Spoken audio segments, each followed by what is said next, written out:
What's up, everyone? Welcome to the Sneaker Homegirls podcast. I'm Rossetti Gutierrez-Uy. And I am Maria DiMaggio Hickman. We're two Las Vegas realtors blending real estate, hustle, and sneaker culture all in one place. If you're into real estate, entrepreneurship, and making big moves, you're in the right spot. We're breaking down market trends, sharing behind-the-scenes stories, and giving you the game on how to build wealth through real estate. And of course, we're talking sneakers, culture, and how we stay fresh while handling business. So hit that like button, subscribe, and let's get into it. This is the Sneaker Homegirls podcast. Welcome back to the Sneaker Homegirls podcast. Today, we're going to go over some valuable information about how you can sell your home quickly in this market. Yay! I think a lot of people need to hear this. They do. We got people listing their homes and they're sitting for, I think right now the average is 43 days. Which is not something we're accustomed to. We're used to throwing that house on the market and it's selling within a week or so. So we've got to make adjustments. It doesn't mean that you don't have to sell your house. We just got to make adjustments. I think we're definitely coming back to the 2019 inventory levels before COVID. The demand for housing obviously changed after COVID. And now I feel that with 4 months worth of inventory, 4.5 months is transitioning into a buyer's market that Maria's been talking about. Whatever. So good thing is that right now, if you're a seller and if you have your home priced right, you're able to get a lot of buyers through the door and, get under contract. But it's taking sellers agents a little bit more to be creative with their ways to do that. Absolutely. And, I get it. As a seller, you want to get the biggest bang for your buck. If you're selling your house, you want to get as much money as you possibly can. And I think we're used to being able to overprice it and it's still selling. That's starting to change now. And we're seeing price decreases, but I don't think that it's necessarily home values are going down. I think we're just adjusting the prices for what the actual value of the home is. And so I don't think sellers need to be alarmed. I don't think we need to freak out. But I do think as you're interviewing agents, don't just go for the one who's going to give you the highest price.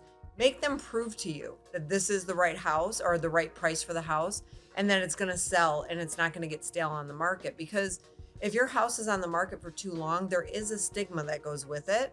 And you just don't want that when you're selling a house. I was just out the other day in Sun City, Summerlin. There's 84 homes around the $450,000 range for sale in there. 84 just in Sun City, Summerlin. And there's some things going on in there. They upped the NORA fee to $5,000 right now, which is a huge increase. Their HOA went up.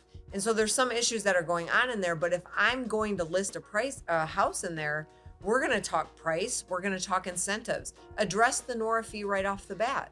Put on there that your sellers are willing to pay the NORA fee at closing.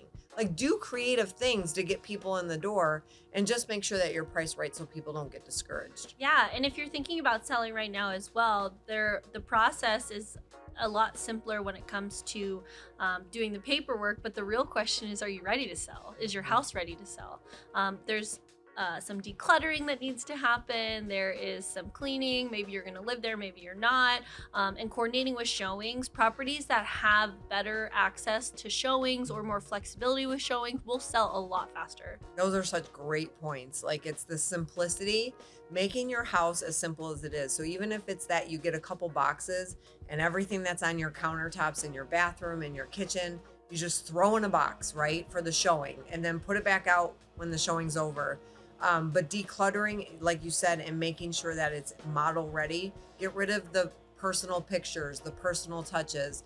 You want whoever is walking through that house to feel like it's their home and they could see themselves in it. Absolutely. And take your personal photos down. Take all the magnets off the fridge. If you need a storage or a trash bin, preparing for you to sell your home in that process, because that's the time I think sellers don't realize, as far as the market, there's never going to be perfect timing, but we can price it right. Absolutely. And creating the experience of when they walk in the door, that it's a nice, pleasant experience.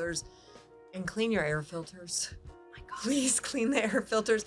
Honestly, I know it's something simple. It costs maybe $20 to do, but it says a lot about how you kept the house up. If you're somebody who's always cleaning their air filters, you're probably always cleaning the baseboards and always cleaning the floors. It just says something about it. So even if you're not doing all those other things, get the air filters clean, because it is a good sign. Yeah, and as someone that, is out showing properties, Make sure it smells nice, because that's a big factor when it comes to a home buyer going into a home, and maybe it's owner occupied. The smell. So, there's a lot of smells that you kind of get used to that you're living in your home that you don't realize, and having like a cleaner come in, or just once a month, or even before you list, before you show to other buyers, can make a huge difference. Absolutely. One of the other ones from the mortgage standpoint that I like to do is make sure that your sellers are willing and available to help the buyer get a lower rate. Have that conversation before you even list the house. Rates right now are good. We're in the 6.5 range, between 6.5, 7, just depending on your credit and the situation. But if you can incentivize a buyer by letting them know that you're going to buy down the rate, or at least get that into the seller's head, so when negotiations start, it's a piece that you can use for negotiation. If you can get that buyer to get down to 6.25 or even 6%, and you as a seller are willing to help them do it, they're going to pick your property over the property over here that hasn't even offered them that yet, right? In negotiation. So being creative, we talk a lot about that with our team. Being a creative agent, being a creative lender, all helps the deal get done a lot faster. Yeah, and typically the seller is now becoming the buyer. So being educated in what home buyers are going through right now and what's factoring in on their decisions or their dynamics is very important to understand as a seller, because if you are sitting on market a little overpriced, the consumers don't know that, right? They just know that it's not moving, and if it's not moving, why is it not moving? Not because it's a bad thing, because great homes will sell for a great price, and sometimes there's not a lot of comps that go for that because the neighborhood is so great. So it's difficult for home buyers to justify a decision when interest rates are quote unquote high, which are average. But now I think that the flood of your out-of-state buyers is gone. A lot of these purchasers are local, or maybe they're contingent upon sale, and they've just been waiting, and now that hopefully price drops or rates drop in the next few months, we'll see a lot of uptick. So if you are thinking about selling your house, it's always best to think about the reality of what that'll be. Is your work schedule and your time to be able to show the house easily something that you can do? Because we all know that before someone comes over to our house, we're like cleaning. Yes. We're like, okay, put the dishes away, because those are things that you have to prepare for as a seller if you are still living there. Yeah, and that's a great point as far as like the availability of showings. I can't tell you how many times I'll go to make an appointment and the listing agent just doesn't approve it. They don't answer their phone.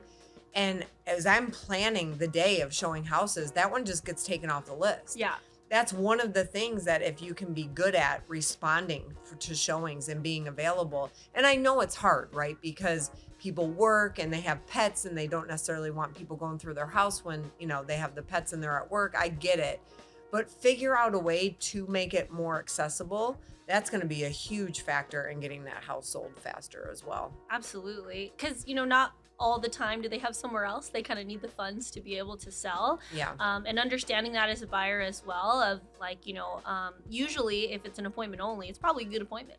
Yes, absolutely. Because the sellers don't want everybody walking through the home. They want pre-qualified buyers, and they also want to deal with someone who has good faith in purchasing it, right? Yes. They just don't, if they're still living there, they don't want like everyone to be there. Let's talk a little bit about open houses. What do you think about open houses right now? Open houses is great right now because you're getting the foot traffic into the house. And although not everybody who's walking through that house is necessarily going to be able to qualify for that house, or is going to be interested in that house, you're opening up for more people to see the house, and maybe they go tell their aunt, or maybe they go tell their friend that's moving here from Michigan, or the conversation is getting out there. So it's more eyes on the house. It's more conversation about the house. I think it's definitely important to allow open houses. And again, with some people, I get it. They don't want to hold open houses because they don't want all this foot traffic going in. But if you really are serious about selling, getting the foot traffic is what's going to get that house sold. Yeah. So I'm a big fan of that. What about you? What do you I think? like open houses. I think if you can strategize and list at a good price and hold an open house over a weekend, you might submit and get all your offers the next week, right?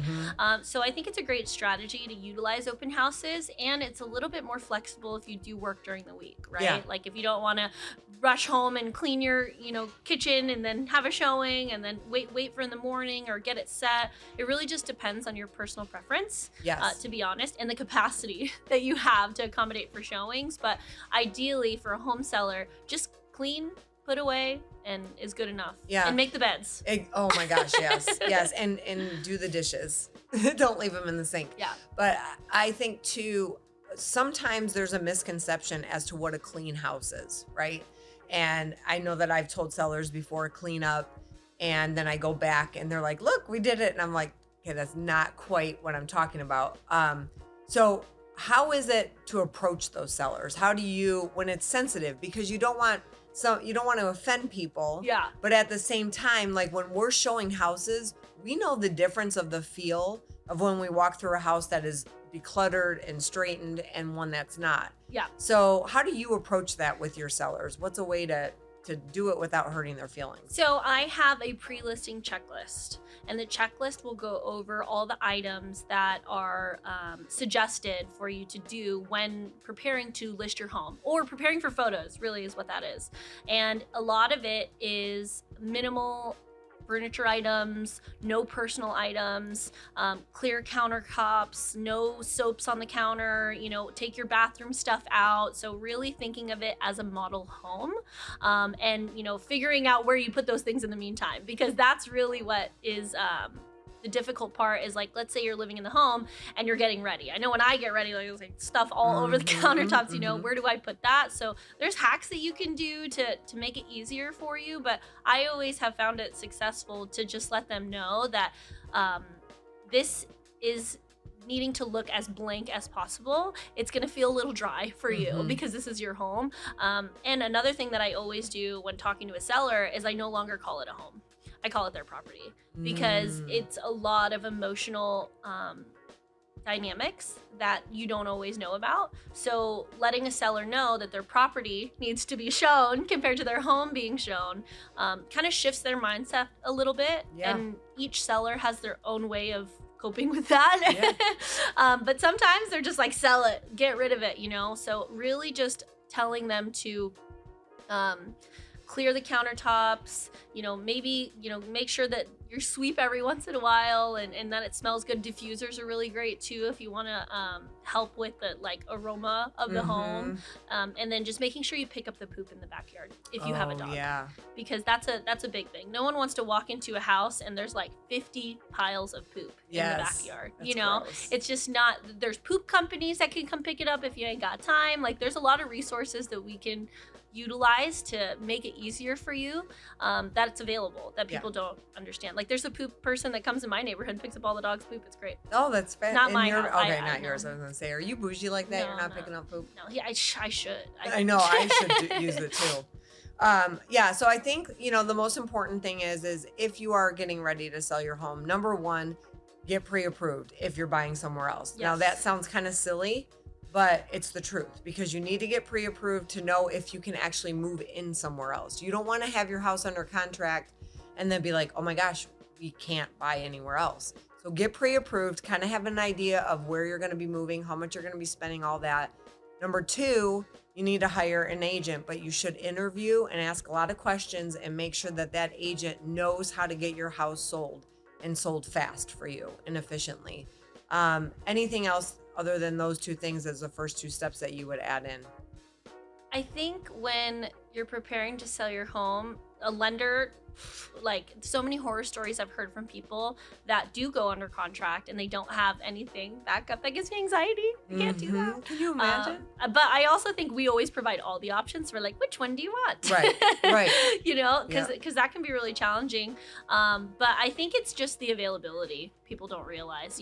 I think that hinders a reason why they don't sell, because you gotta accommodate for showings, you gotta do all this stuff, but it's not as ridiculous as it seems. It just feels that way. Right. All you have to do is meet with us or an agent or whoever you feel comfortable with, probably your lender first, and create a plan.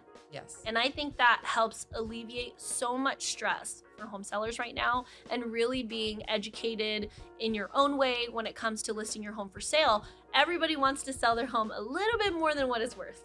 Yes. Of course, everyone wants to make money, but the bank's not going to let the buyer get a loan if the home is not worth that amount. So keeping that mindset, I mean, listen, cash buyers, All day. all day. Okay, if that's what you want and that's the price that you want, then we'll try our best to get that. But we're also dealing with market conditions and really pricing homes correctly that want to not pay 2 mortgages, right? If they Right. have already relocated, or if they don't want to waste their time sitting on market for a month with an aggressive price. But also there's the chance that you might get someone to buy it for cash. So Yes. it's a decision that's not as simple as it seems, but the process is. Right. I agree with you on that. And that's what we are here for as your agents, is to take a lot of that pressure off of you. You sign the paperwork, you give the rest to us. We arrange the pictures. We will take care of the showings if you want us to. We can do it through a software called Showing Time, and we can manage it. But really, we are here to help you sell your home. It's not just the advertising we do. It's not just the marketing that we do as far as with other agents and other people that we have from out of state buyers. We work a lot with California buyers, and so we'll bring them in. We do a lot to get your house sold, but there is that cooperation that does need to happen in order for it to sell efficiently. And my thing is just being available, making sure that the house shows well. But I've gone into my listings before if the sellers are at work and we get a showing and they're like, oh my gosh, I forgot to do the dishes. I'll go in there and do your dishes. I've cleaned pools before showings to go in there and make the pool look nice. So those are the kind of things that we kind of separate ourselves from the competition, is that we do give that more personal experience, and we are there to help and come alongside and help hold their hand on those kind of things. So I just think it's super important to interview, to talk to people, and to make sure that it's the right fit when you're hiring an agent. Yeah, absolutely. Because your agent has to work hard for you. Yes. That's what they should do. We serve our clients to reach their goal to sell their house, and we'll do whatever it takes to get there. Some agents may or may not have that line, and that's how you can justify which team to work with, or someone to help you. Because initially they're needing help. Yes. That's why they're hiring real estate agents, Exactly. because they need someone to sell it. Yes. They're working, they're taking care of the kids, they're out of town. It depends on what type of seller you are. But if you are thinking about selling right now, if rates do drop, you're going to talk 200 homes in Sun City, Summerlin. I know. No, maybe not 200. This is an exaggeration, but 85? And that's just 450,000 and less. Like, wild. It's crazy. And yeah, and it's hard. And they're sitting on the market, like a couple of them that I showed this past weekend, 60 days plus. Yeah. And it's and when I look at it though, when I go through the homes and then I see how they're listed, I know why they're sitting. Yeah. They're overpriced. They don't show very well. And there's no incentive. There's no flair. There's no grab me. Like, why do I want to buy your house versus the house down the street? Yeah. You got to set yourself apart from the competition. Not only we as realtors have to do that, but you as a seller, we have to set your property where it steps out above the competition, where everybody's like, oh, that house is the house I want to buy. And so just, from the seller standpoint, and this would be my advice to sellers, realize that when you're going to sell your house, it's nothing personal. The things that we're trying to tell you, the things that we're suggesting that you do, it's not personal. It's to get your house sold and to get it sold with the max amount of money. So really got to take, like you said, your home hat off, put your property hat on, and realize that it's now a business transaction, and we're here to help you get the most money in the fastest time for that business transaction. And right now for home sellers, a bit of encouragement is that contingency upon sale is very common. So people in our market are also selling their home and buying a new home. So there are a lot of sellers and buyers that are willing to work with both parties to be able to make sure that everyone can succeed in the transaction. And I think that's really important because sometimes, like 2021, 2022, they're going for the best and the highest price. Right now, home buyers are a little bit more conservative with their price, and they're not necessarily looking at all the homes that they feel is overpriced, even though they may have sold for that 6 months ago. Right. 6 months ago is a very different market than today. Yes. It'll be the different market tomorrow. And most people that aren't in lending don't realize that those rates change like hourly. I always say, and we told one of our recent buyers this, like, maybe you didn't get that home, or maybe you didn't get that buyer because of a reason. And sometimes just having faith in that reason as far as why it didn't work out, or maybe something better comes along, it's always good to have a good positive mindset during that time, because the real estate market can really beat you up. Yes. And the emotions go crazy when you get that offer. I know I've sold many homes, and I'm in the business, and I still get emotional when an offer comes in. Sometimes it's like you're excited. Other times you're like, what? That's all they offered me? Like, you get offended. Yeah. But at the end of the day, it's a business transaction, and the less emotion that you put into it, the better and more successful the transaction's going to be. And you know, we've dealt with it. They're just highly emotional about this property, their home that maybe they've raised their kids in, and they've had experiences and a lot of memories.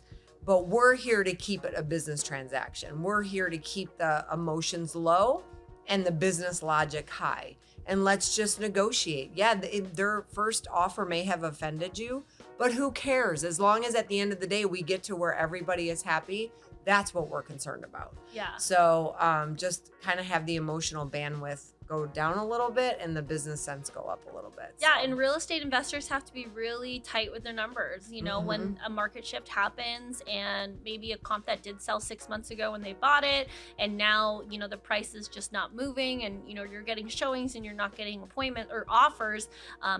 If your real estate agent says it's the price, it's not because I want to get paid less. It's because that's such a good point. It's because, you know, it's just because of what I see and what I think will help get it sold. We cannot listen to anything that I say. You know, like, these are just options that are available to you. But not every investor likes to hear that the price is coming down. Right. Or that buyers are having a hard time with the objection as far as why they're not moving forward, right? Maybe they love the house, and maybe it's not the price, but the price is a little bit higher than what they want. So really understanding as a flipper where to price your home, right? To make sure it doesn't sit on market for 90 days, because we all know holding costs are due every month. So if you're able to come on market strong and have a lot of buyers walk through, you're able to get your investment back a lot faster. And that's a good point with the flipping, because these flippers who bought the house 2 months ago, it is a very different market than when they bought it. And so the mindset has to change a little bit as to what they realistically can flip that house for and get it done fast. And so just being open-minded to the changes in the market and being willing to talk to the agent about the different possibilities I think is really important. We have a lot of wholesalers in our market, and they're constantly calling investors to pick up properties. And really, as an investor, you should be in tune with what the numbers are. A lot of, like, your investors that have flipped maybe less than 10 properties, they don't have the holding costs mindset. And one thing I always encourage investors is the hardest fall you're going to get, you're going to make the most money after that. Yeah. You won't ever do it again. You won't ever do it again. And I think just being in tune with when you're picking up properties that, you know, let's say it sits on market for 3 more months. Did you accommodate for that, like in the price? Right. For the holding costs? You know, obviously nobody wants to have a project more than 6 or 12 months unless the project is that long, like a luxury flip. But even then, a year's time frame for a buyer can be a completely different market. And I think that's why a lot of investors lost money in 22, because they were making 30% ROI on all these properties, and then the market shift because rates went up. Yeah.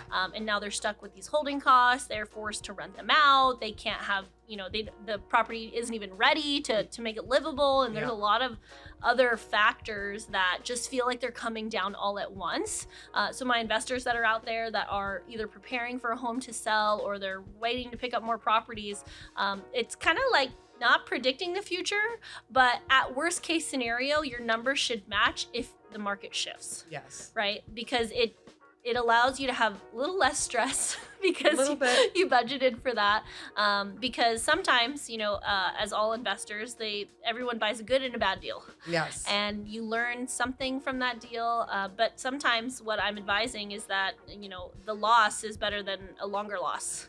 Exactly. Exactly. Yeah. And like you said, if you prepare for that, the possibility, if it doesn't happen, you just get more profit put in your pocket. So it's a win-win situation as long as you're preparing properly. And I think that's the most important thing that you got to do when you're flipping homes. Yeah, and debating on or depending on how you bought it, right? Some investors buy them themselves. Some investors get them through a wholesaler. Some investors are door knocking and physically going in front of them. So really figuring out what your strategy is and presenting that option to the buyer or the seller, and helping you kind of like have that cushion for yourself as an investor, because in market shifts like this, it's not fun. Right. It's not fun to watch your Absolutely. home sit on market.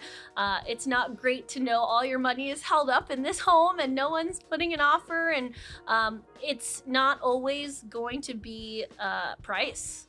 Right. It could be what you built into the home. It could be the location of the home, and like Absolutely. keeping that in mind.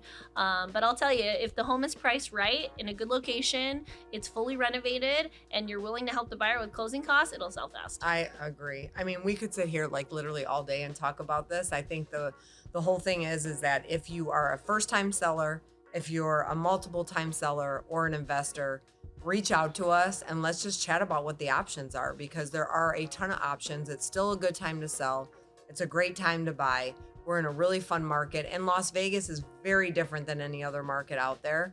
And so just getting with a professional and making sure that you know what you should be doing before you actually sign the paperwork and get it done is being a responsible seller. Yeah, absolutely. Because selling your home, if anything, can be a little bit more stressful than buying it. Sometimes, yes. And sometimes what I feel that when you're a seller, maybe you sold 15 or maybe you bought 15 years ago. The market is very different.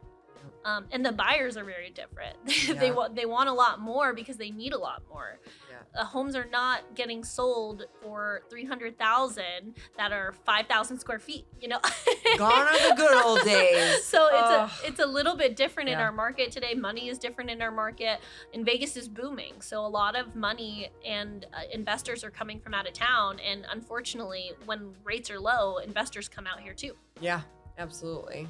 Yeah. So, I mean, what is your suggestion? How can they reach out to us? What do they need to do? So a great way to reach out to us is schedule a one-on-one. You can come into our office. We can discuss, what you're looking to accomplish. Maybe you want to move. Maybe you're tired of having one bedroom or one bathroom in your house. Because some of the older properties only have one bathroom, and you can feel it. Second option is schedule an appointment with us to come by, check out the property, give us a tour, let us know what your goals are, so that way we're able to really, truly create a game plan for you and see if we're the best fit. And third, I would say come to our homebuyer workshop. Doesn't mean it's just for home buyers or for sellers. We hold a brunch and learn every month to discuss all things real estate. It's an opportunity for you to ask questions and really get to know more about me and Maria and the team, and really feel that energy in the room, because real estate can be very overwhelming with documents. Yes. And it gets scary when you're just signing and signing and signing, and being educated on what those documents mean and how legally they come into play is really, really important. I encourage people to come to the workshops. They meet our entire team. You realize that when you hire one of us, you're actually getting the whole team as an effort. And so I just think it's imperative that you meet in person before you decide on anything. So those are great steps. Yeah, and being in tune with how much your home is worth, whether you sell today or you sell in 3 years from now, having that relationship with someone who is going to tell you, like, hey, your home is worth this much. Did you know? Like, maybe that's your deciding factor. Or maybe you can't wait for the market to drop. And Right. the money that you do need in equity to upgrade the home that you're looking for right now in this market could be perfect for you. So when people ask how the market is and if it's a good time to buy or sell, it's always a good time to buy or sell. It's the negotiation that really makes a difference. Absolutely. So don't be shy. Reach out to us. We'd love to hear from you, and have a great day. See you later. That's a wrap for this episode of the Sneaker Homegirls podcast. We appreciate you tapping in and rocking it with us. Real estate, hustle, and sneakers, that's what we do. If you got value from this episode, make sure to hit that like, comment, and subscribe to our channel. And don't forget to turn on the notification bell so you never miss an episode. Follow us on Instagram at The Sneaker Homegirls for behind-the-scenes content, market updates, and of course, sneaker drops. Let us know in the comments what topics you'd like for us to cover next. We love hearing from you. Until next time, keep hustling, stay fresh, and we'll catch you on the next episode.